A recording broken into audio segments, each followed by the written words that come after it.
আসসালামু আলাইকুম। আজকে আমি ধারাবাহিকভাবে আপনাদের সাথে বুখারী শরীফের ২৯ নম্বর হাদিসটি শেয়ার করব। তাহলে আসুন মূল ভিডিওতে যাওয়া যাক। হযরত ইবনে আব্বাস রাদিয়াল্লাহু আনহু হতে বর্ণিত, রাসূলুল্লাহ সাল্লাল্লাহু আলাইহি ওয়াসাল্লাম ইরশাদ করেন,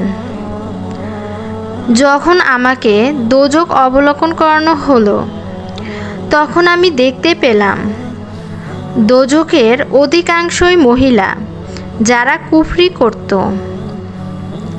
এতদ্রশ্রবণে জিজ্ঞাসা করা হলো, তারা কি আল্লাহর অবাধ্য ছিল? উত্তরে রাসূলুল্লাহ সাল্লাল্লাহু আলাইহি ওয়াসাল্লাম বললেন, তারা স্বামীর অবাধ্য ছিল। তারা কখনো স্বামীর ইহসান স্বীকার করে না। কারণ তুমি যদি সারা জীবনও স্ত্রীর প্রতি দয়া অনুগ্রহ প্রদর্শন করো, তারপর সে তোমার পক্ষ হতে যদি কোনো সময় এতটুকু অন্যায় দুর্ব্যবহারও দেখতে পায় যা তার অসহনীয়, তখন সে বলে, আমি জীবনে কখনো তোমার কাছ থেকে কোনো ভালো ব্যবহার পাইনি, তুমি আমার প্রতি কোনো অনুগ্রহ করনি। এই ছিল আজকের হাদিসটি।